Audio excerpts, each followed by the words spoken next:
Les frais de mission au Gabon, un outil de tous les jours pour les entreprises, n'est-ce pas? Indispensable même.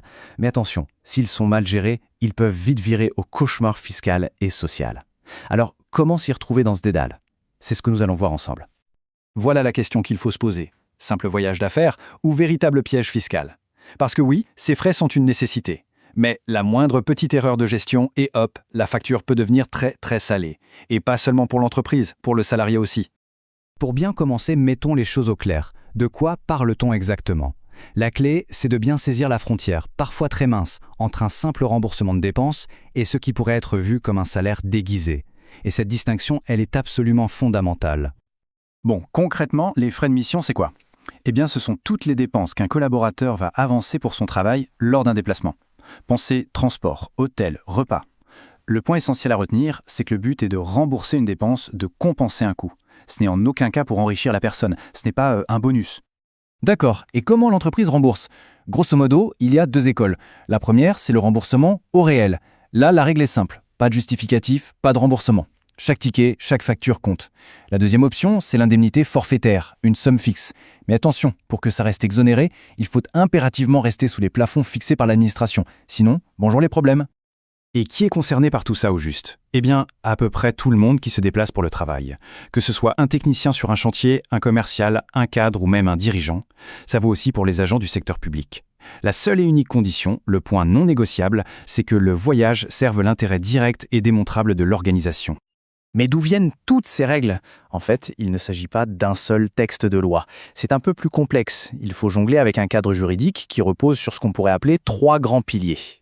Et ces trois piliers, les voici. D'abord, le Code général des impôts. Ensuite, le Code du travail. Et enfin, les lois de finances, celles qui sont votées chaque année et qui peuvent venir tout ajuster. Pour être en règle, il faut savoir naviguer entre ces trois-là. C'est vraiment la clé. Le premier pilier, le plus costaud, le Code général des impôts. C'est lui qui donne le ton. Pour l'entreprise, le message est clair. Une dépense non justifiée ou pas dans l'intérêt de la boîte n'est pas déductible, point. Côté salarié, même logique. Le remboursement est exonéré d'impôts uniquement si c'est pour une dépense pro, réelle et prouvée. Surtout, l'article 90 est fondamental. Il dit que par défaut, tout est salaire. C'est à l'entreprise de prouver le contraire. Attention à ne pas tout mélanger. On parle bien ici des remboursements de frais de mission. Ça n'a rien à voir avec la fameuse déduction forfaitaire de 20% pour frais professionnels. Cet abattement sur le salaire brut, plafonné à 10 millions de FCFA, c'est un autre sujet, un mécanisme complètement différent qui s'applique de manière générale. Passons au deuxième pilier, le Code du travail. Il a son mot à dire sur les missions temporaires avec une règle de bon sens.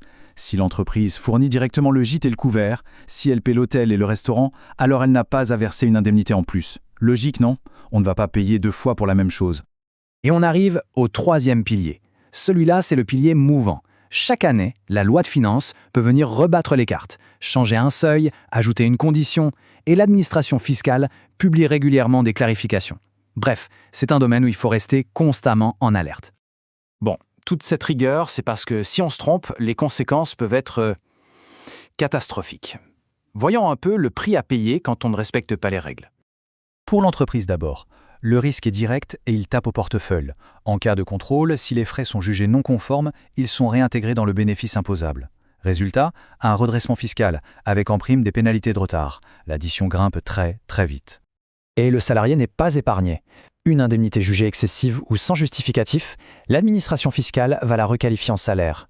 La conséquence directe pour le collaborateur, c'est un rappel d'impôt sur le revenu à régler. Une très mauvaise surprise. Et si on travaille dans le secteur public? Là, on change de dimension. On ne parle plus seulement de fiscalité, une gestion abusive des frais de mission peut déboucher sur des poursuites judiciaires pour des motifs très lourds. Faux et usage de faux, détournement de fonds publics, voire corruption.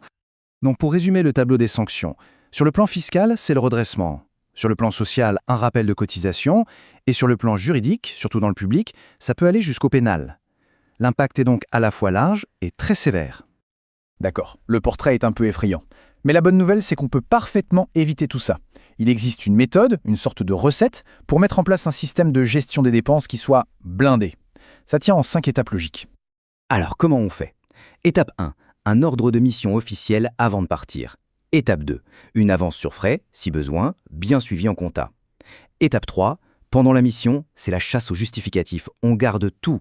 Étape 4. Au retour, une note de frais bien détaillée. Et enfin, l'étape 5. Cruciale, l'archivage méticuleux. C'est cette discipline qui protège tout le monde.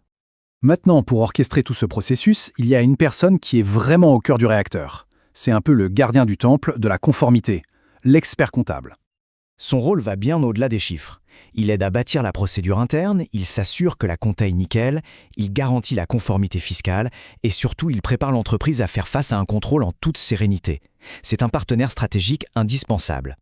Finalement, tout se résume à ça. Formaliser la gestion des frais de mission, ce n'est pas juste de la paperasse en plus. Non, c'est un acte de bonne gestion qui permet de protéger les finances de l'entreprise, de sécuriser la paye, la trésorerie et de répondre aux exigences des auditeurs sans stress. Et pour conclure, la question essentielle que chaque responsable devrait se poser. Honnêtement, le processus de gestion des frais en place aujourd'hui est-il réellement prêt à affronter un contrôle fiscal? C'est la réflexion qui peut éviter bien des mauvaises surprises.